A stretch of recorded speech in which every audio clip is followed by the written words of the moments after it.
Alright, welcome to another video. So today we are working on the 1J car. I've also slowly been unpacking this thing from Lock City, so getting all my tools out and whatnot, but I've been cleaning up the vacuum lines because I realized a few of them are pretty sloppy and gross looking, so I'm just trying to make this nice and simple. At some point I'd like to rework the fuel lines a little bit because I had a little bit different of an idea in my mind when I first got them made.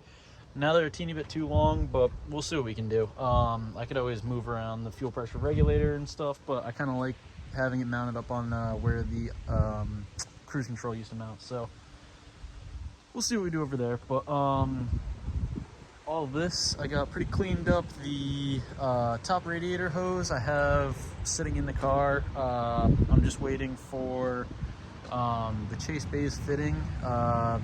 I actually got to double check that. I think I ordered it like a week ago, so it should be here any day. But that's just going to pop right in the top there so that I can screw the T-fitting right into the top, so it's the tallest point of the coolant, so it's going to bleed nice and easy. And what else? I'm probably going to run to Walmart, grab a new battery, because the silver car's battery is in this car, which now has this huge battery tie down that I don't feel like taking out, and the battery that was in the yellow car went bad, so gonna return that, get the credit. I think it's like 20 or 30 bucks, and the batteries are only like 70 bucks, so shouldn't be too bad. Toss a new battery in, and then I gotta actually call up Wiring Specialties. Seems like there may be a plug missing or something on my harness, so just want to get some clarification. It could also just be me not knowing anything about link ECUs, and I don't need a CAM2 sensor. So I'm going to ring them up, see what's up with that, and got a couple other questions that I want to ask them while I got them on the phone. But so shout out to the coworker, always out here helping. Right now he's just sunbathing, taking in the nice weather. So since this car is broken, back to work on this thing for a little bit. So as I said in the last video, I went through the harness like 10 times and I thought that I was bugging, but it doesn't have a CAM2 sensor. So I just called Wiring Specialties and explained the issue, and I'm wondering if it's because it's a link ECU, if that's just it doesn't need it. So once I get an explanation about that, then I'll know what other issues to chase. I do have to get like an extended intake pipe so that I can put the vacuum line to the boost controller, because that's definitely not going to be reading correctly.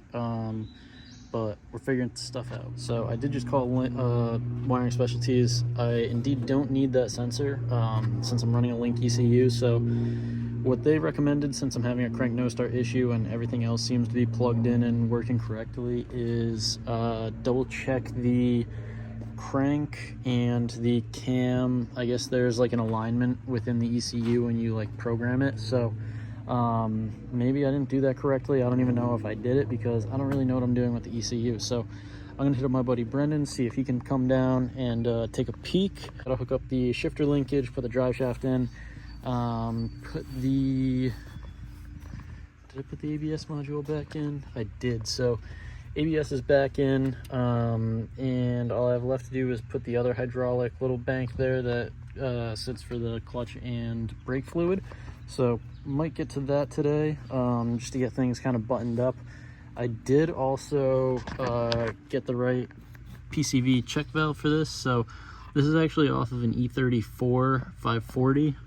They have like an L-shaped one, whereas normal E36s it sticks straight out. But with the non-VVTi, you can clear the booster, but by like that much. So instead of running the normal valve that sticks out, you get one of those little L valves, and you're good to go because nothing else really interferes. So I'm gonna button up those few hydraulic things. I do need to get a new clutch line, so I don't know, gonna mess with this for a bit and see where we get. So the dude is repositioned into the shade. So drive shaft is going in pretty smoothly. The only issue that I'm running into, which is gonna be pretty hard to show on camera, but I'm gonna try to do my best here. All right, this is gonna have to do. So when the drive shaft goes up like so, it's not quite lining up. The rear's not in the shot.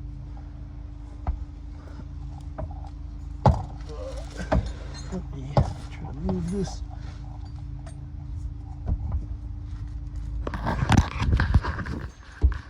So the rear isn't quite lining up. As you can see, it's about a ½ centimeter off. What it's hitting is the fuel tank up here. So I'm not really sure if there's a way to either, I'm just gonna put this down. So for now, I end up just putting the e36 back down on the ground here. I still have a few things to do engine-wise, but for the rear end, I believe I'm going to end up buying some either Parts by Max, subframe spacers and solid bushings, or a bunch of different brands make them. So probably going to end up sending some of those and lift the rear subframe a tiny bit. Apparently that also corrects the like toe angle or something. I don't even know. But probably going to end up doing that.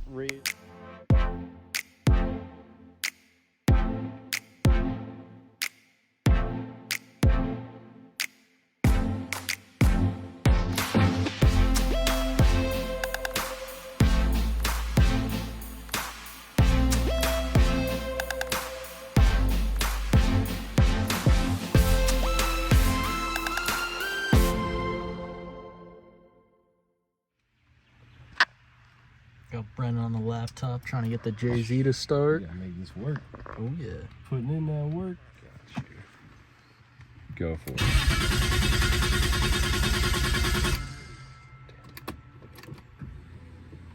Alright, so the other day we were working on this a lot. I didn't film a whole ton. There's probably gonna be a couple clips that are in the video, but pretty much what we were doing was going over the engine, making sure that there was no more leaks anywhere. One thing that we did run into was the feed going to the turbo. That is supposed to be a tapered thread thing. I bought that fitting off of eBay, I believe, at some point, and it was super cheap, and it's not quite the right threads. It's the right thread pitch, but they're supposed to be tapered so that it doesn't leak. We mess around with the tuning a lot.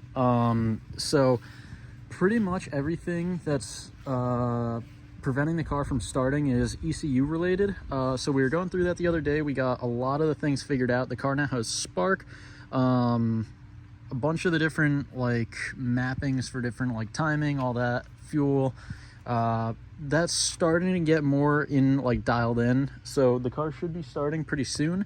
There's a few things I got to go over. So for some reason, injector 4, 5, and 6 aren't firing. So gonna have to mess with that. It might still be ECU related, but I'm not really sure.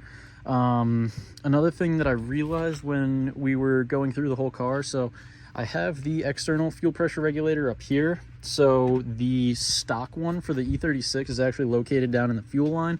And I'm an idiot and I left that in. So I got to delete that and then put a little piece of fuel line in there. But other than that, this thing's getting pretty close. Fingers crossed in one of the next videos of it. The car will be started. Sadly, this video it won't be. But figured I'd give you a little update on it because it's been a long time since I've posted about this car. And hopefully it's on the road within the next few weeks. But like I mentioned earlier in the video, the car is going to need the subframe mounts done with the subframe risers so that it gives it a little bit more space between the differential and the fuel tank, because with the 4-inch drive shaft, the shaft actually hits the tank, so that's not usable. And the Lock City drift prep is almost done on this, and we're almost a week early, so that's going to give me a lot of time to get it like nice and dialed in. The only thing left is battery tie down, which I'm going to try to get done today. And then the main focus is going to be this car for the next few weeks. And also I got to focus on this car again because I've been doing some maintenance on it here and there. I was daily driving it, but now I've been driving the yellow car a bit since it's up and running, and it's nice to shake it down before the event so nothing breaks while I'm there, hopefully. But this car's had a weird little hum going on with the power steering. So initially I tried to just bleed the power steering, doing a full system flush, turning the wheel back and forth. That video might be up before this one, we'll see. But it didn't solve the problem 100%. It's still making a little bit of a whining noise when I'm at speed, so got to mess with that. Maybe it needs a pump, but hopefully not, because I'm trying to be cheap with it and just keep it driving. But we'll see. So thanks for tuning in, subscribing, watching. If you throw a like, you're the best. And I'll see you guys in the next one. Times with the bros and the shit, and we roll with the cars, and it goes like, I don't wanna be lonely tonight. Don't wanna be lonely tonight. Don't wanna be lonely. So I spend some time with my homies. I don't wanna be lonely tonight. Don't wanna be lonely tonight. Don't wanna be lonely. So I go and spend some time with my motherfucking homies.